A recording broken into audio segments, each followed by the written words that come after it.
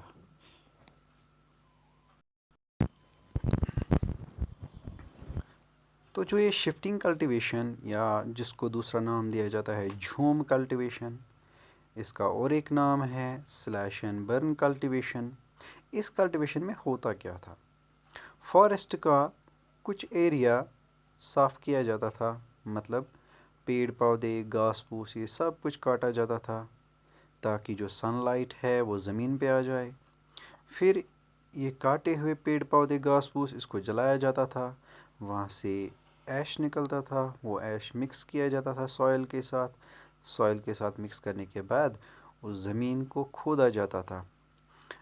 چھوٹے چھوٹے جن کو ہم بولتے ہیں آرٹیکلز یا جن کو ہم بولتے ہیں امپلیمنٹس، تو جو بھی ان کے پاس اویلیبل تھا. اکثر یہ چیزیں جن سے وہ یہ زمین تیار کرتے تھے وہ لکڑی اور پتھر کے بنے ہوتے تھے. تو جب زمین تیار کی جاتی تھی اس میں سیڈز بوئے جاتے تھے. سیڈز بونے کے بعد کچھ ٹائم کے بعد یہ کراپ تیار ہوتا تھا، تو کراپ کو ہارویسٹ کیا جاتا تھا، یعنی کاٹا جاتا تھا، اور کاٹنے کے بعد اس زمین کو چھوڑا جاتا تھا بہت سالوں کے لیے. کیوں؟ کیونکہ یہ لوگ کہیں پہ رکتے نہیں تھے، اس لیے جہاں پہ رکتے تھے وہیں پہ یہ کلٹیویشن کرتے تھے. کلٹیویشن کے بعد اس زمین کو چھوڑا جاتا تھا اور چلے جاتے تھے دوسری جگہ پہ. تو جب زمین کو چھوڑا جاتا ہے انکلٹیویٹڈ فار سیورل ایئرس، اس کو ہم بولتے ہیں فالو لینڈ. تو فالو لینڈ وہ لینڈ ہوتی ہے جس کو کلٹیویشن کے بعد کچھ ٹائم کے لیے انکلٹیویٹڈ چھوڑا جاتا ہے. اب یہ کون کون سے کراپس پروڈیوس کرتے تھے؟ کراپ سے پروڈیوس کرتے تھے وہ جن کو پانی کی زیادہ ضرورت نہیں تھی، جیسے میز، ویٹ، پلسز، لینٹل یا ایٹسٹرا. اس طرح کے کراپس جنہیں پانی کی زیادہ ضرورت نہیں تھی. تو یہ اکثر کلٹیویشن ہوتی تھی، جیسا میں نے کہا فارسٹ ایریاز میں ہوتی تھی. تو ان کا زیادہ جو لائیولی ہوڈ ڈپینڈ تھا وہ انہی فارسٹس پہ تھا. کیوں تھا؟ کیونکہ فارسٹ سے ہی ان کو سب کچھ ملتا تھا. تو جب یہ فارسٹ سے سب کچھ حاصل کرتے تھے تو اگر ان فارسٹس پہ کوئی ریسٹرکشن لگائی جائے، کوئی ایسا لا بنایا جائے جس کی وجہ سے یہ انٹر نہیں ہو سکتے فارسٹس میں، تو ان کی لائف پہ کیا امپیکٹ پڑے گا. تو دیکھتے ہیں یہ سب. تو ڈیئر اسٹوڈنٹس، جیسا کہ ہم نے دیکھا کچھ لوگ تھوڑی سی کلٹیویشن کرتے تھے فارسٹ ایریا میں جس کو جھوم کلٹیویشن کہتے تھے، جس کو شفٹنگ کلٹیویشن کہتے تھے، جس کو سلیش اینڈ برن کلٹیویشن کہتے تھے، اور جس کو ہم ہوائی کلٹیویشن بھی کہتے ہیں، HOE، ہوائی کلٹیویشن. ہوائی کا مطلب ہوتا ہے فاوڑا، کشر پہ ٹونگر. تو اس سے بھی یہ کلٹیویٹ کرتے تھے چونکہ یہ زیادہ ڈیپ کلٹیویشن نہیں تھی یا یہ پرمننٹ کلٹیویشن نہیں تھی، یہ پورے سال کلٹیویشن نہیں ہوتی تھی.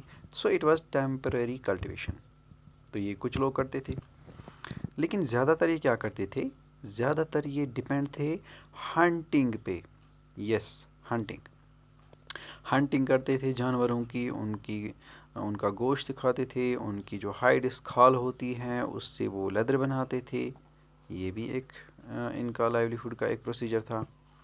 اس کے علاوہ ایک گیدر کرتے تھے. گیدر مطلب ہوتا ہے کلیکٹ کرنا. کلیکٹ کیا کرنا؟ جیسے آپ کے سامنے یہ پکچر دی ہوئی ہے، انہوں نے کچھ بوجھا اٹھا رکھا ہے. یہ جنگلی سبزیاں ہیں یا جو جنگل سے پروڈکٹس نکلتے ہیں. کیا پروڈکٹس نکلتے ہیں؟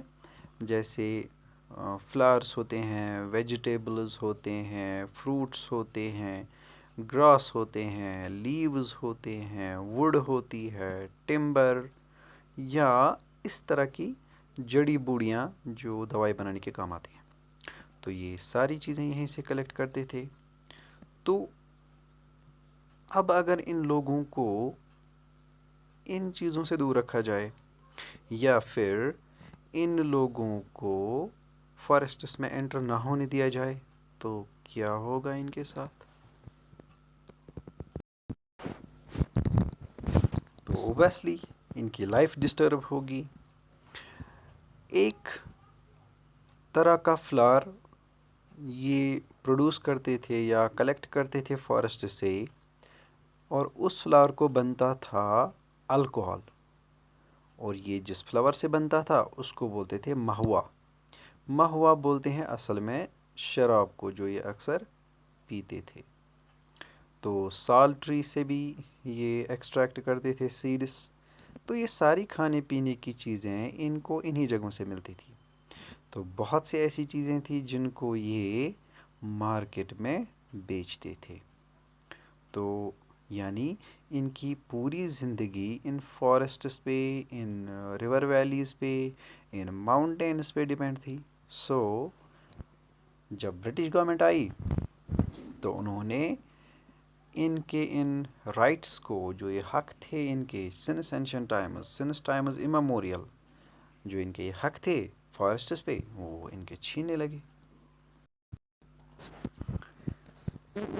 تو ڈیئر اسٹوڈنٹس، جب برٹش رول ہندوستان میں سٹارٹ ہوا، جو بنگال سے سٹارٹ ہو گیا، تو آپ کو یاد بھی ہوگا کہ بنگال میں انہوں نے الگ الگ طرح کے لینڈ سیٹلمنٹس انٹروڈیوس کیے، جن میں زمینداری سیٹلمنٹ تھا، ریوٹوری سیٹلمنٹ تھا، محلوری سیٹلمنٹ تھا، آکشن سسٹم تھا.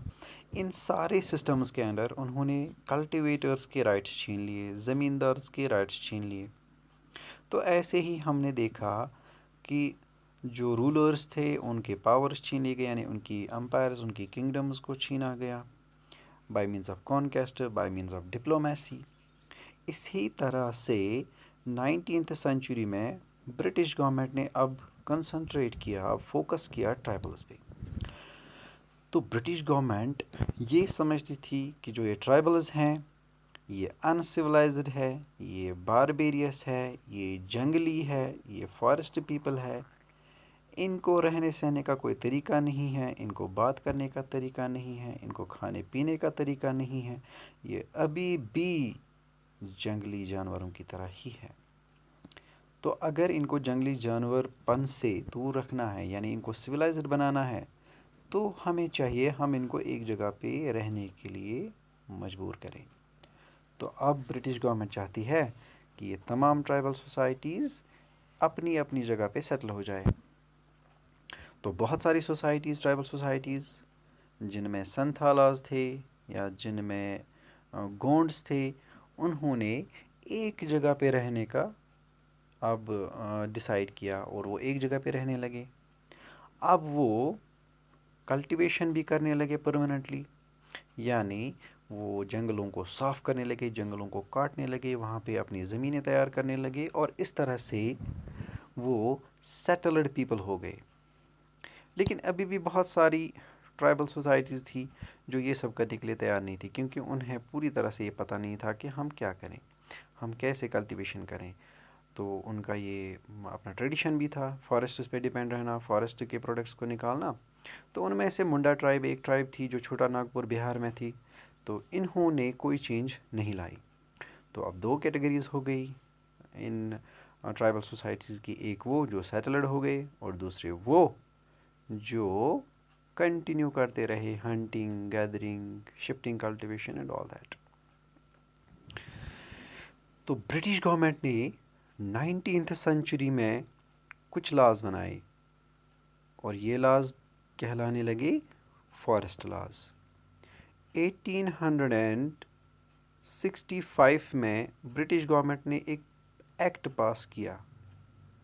اس ایکٹ کا نام پڑ گیا انڈین فارسٹ ایکٹ آف 1865.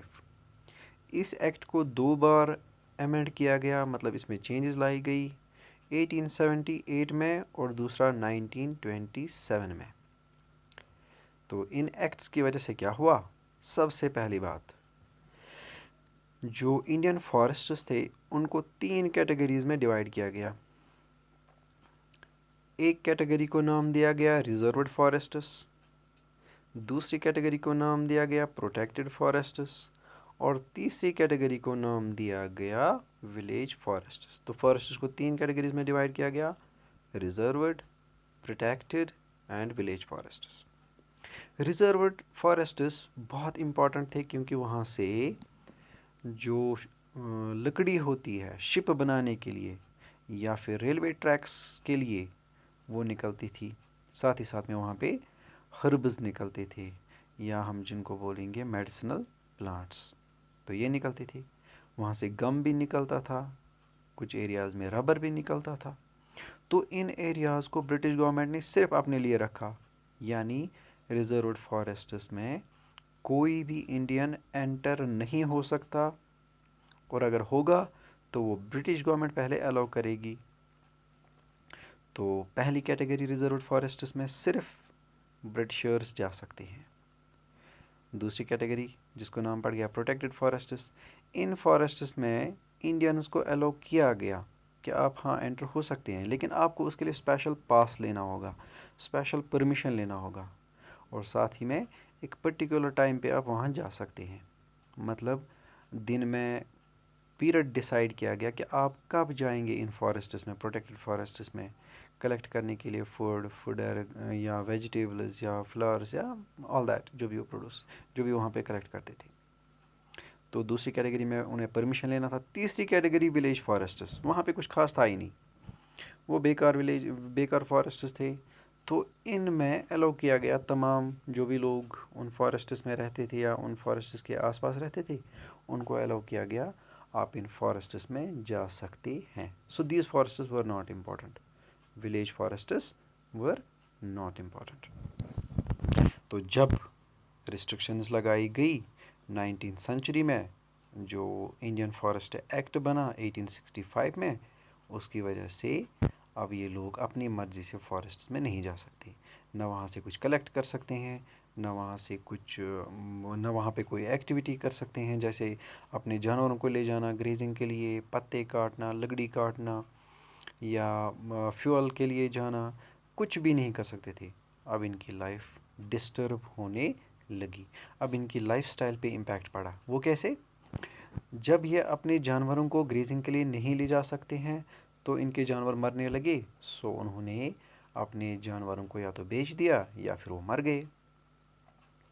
دوسرا، جو ان کی کھانے پینے کی چیزیں فارسٹ سے ملتی تھی ان پہ امپیکٹ پڑا.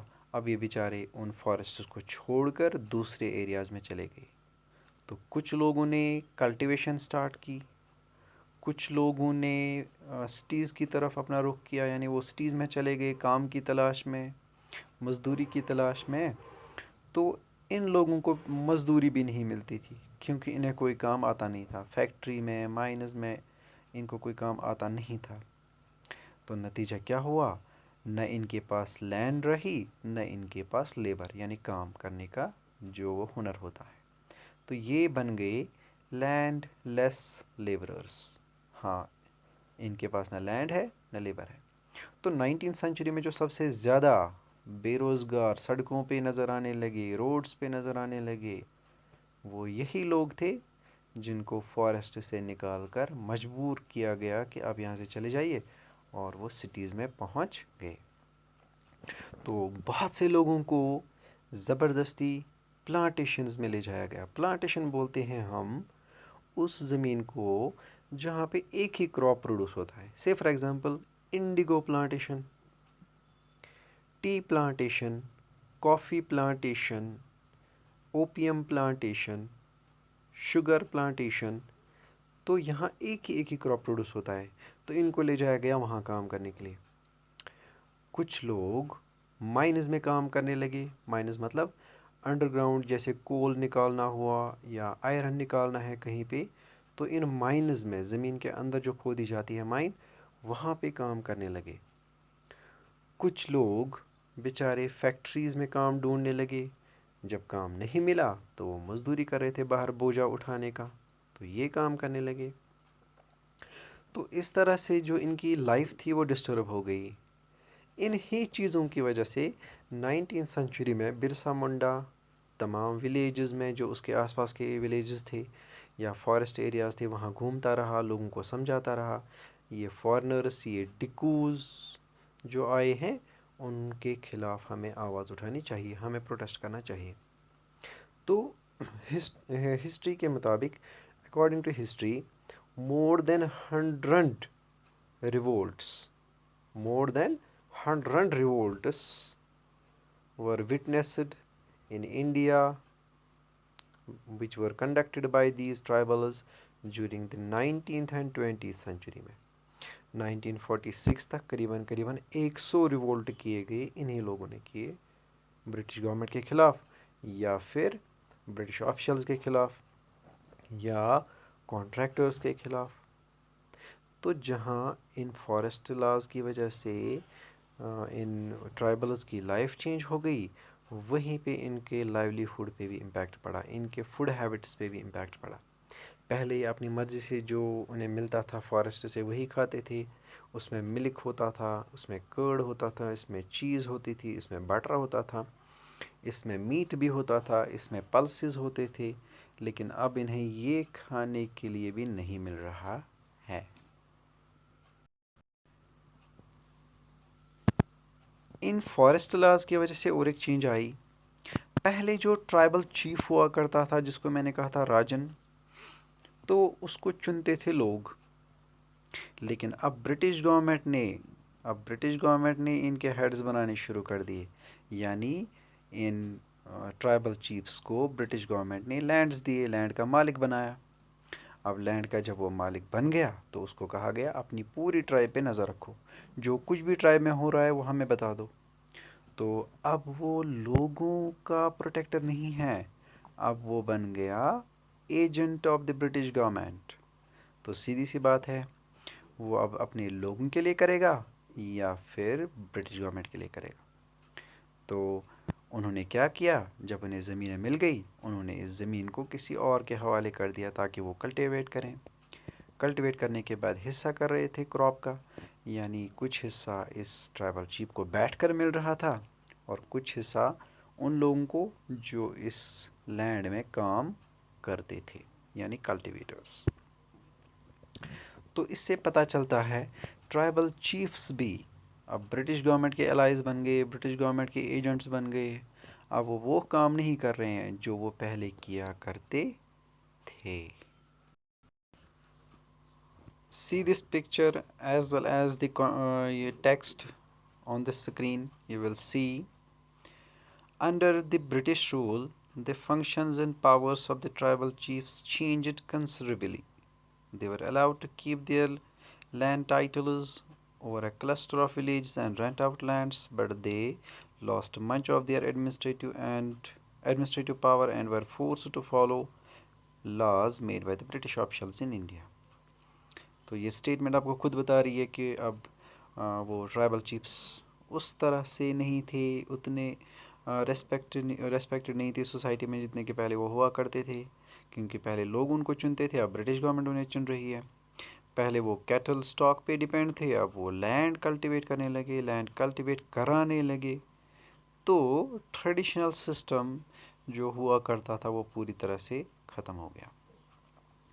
تو کچھ سورسز سے ہمیں یہ بھی پتہ چلتا ہے کہ ان ٹرائبلز کو مجبور کیا جاتا تھا کرسچینٹی اڈاپٹ کرنے کے لیے، یعنی انہیں کہا جاتا تھا اپنا مذہب چھوڑیے اور پھر آپ کرسچینٹی اڈاپٹ کیجئے، لیکن یہ لوگ نیا مذہب اڈاپٹ کرنے کے لیے تیار نہیں تھے۔ تو نتیجہ کیا ہوا، ان کو کبھی کبھار مار پیٹ بھی دیکھنی پڑتی تھی، کبھی کبھار ان کو پیٹا جاتا تھا۔ تو کون کون سے ایسے لوگ تھے جنہوں نے ان کی لائف ڈسٹرب کی؟ سب سے پہلے at the top was British government, ان کے آفیشلز، ان کے گورنر جنرلز، ان کے آرمی کمانڈرز، ان کی آرمی ایز ویل۔ وہیں 19th سنچری میں برٹش گورنمنٹ نے فارسٹس کو کانٹریکٹ پہ دیا، مطلب انہوں نے فارن سے لوگوں کو لایا، انہیں یہاں کے فارسٹس دیے کاٹنے کے لیے، فارسٹس میں جو کچھ نکلتا ہے وہ پروڈیوس کرنے کے لیے. تو they were called as contractors. ان کانٹریکٹرس کا کام کیا تھا؟ فارسٹ سے لکڑی نکالنا یا جو کچھ بھی فارسٹ سے نکلتا ہے وہ نکالنا. پہلے ٹرائبلز نکالتے تھے، اب یہ کانٹریکٹرس نکالتے ہیں. تو کانٹریکٹرس ان ٹرائبلز کو ان فارسٹ سے اب نکالنے لگے. کبھی کبھار کانٹریکٹرس اپنے ساتھ اپنی فوج لاتے تھے and they were called as لٹھیالز. لٹھیال بولتے ہیں جس کے ہاتھ میں لاٹھی ہوتی ہے اور وہ لڑتا ہے. تو اپنی فوج کا بھی استعمال کیا ان کو پیٹنے کے لیے، ان کو بھگانے کے لیے، ان کو مجبور کرنے کے لیے، کام کرنے کے لیے. تو کچھ ٹرائبلز نے انہی جنگلوں میں مزدوری سٹارٹ کی. پہلے وہ ان جنگلوں میں اپنی مرضی سے آتے جاتے، کھاتے پیتے، کلیکٹ کرتے. اب وہ کانٹریکٹرز کے لیے کام کرنے لگے، کبھی مرضی سے کبھی مجبوری سے. تو یہ حال تھا ٹرائبل چیفز کا، یہ حال تھا ٹرائبل لوگوں کا جب برٹش گورنمنٹ ہندوستان پہ رول کرنے لگی. So what happened to the shifting cultivators? انشاءاللہ we'll discuss it in the next topic. Till then, Allah Hafiz.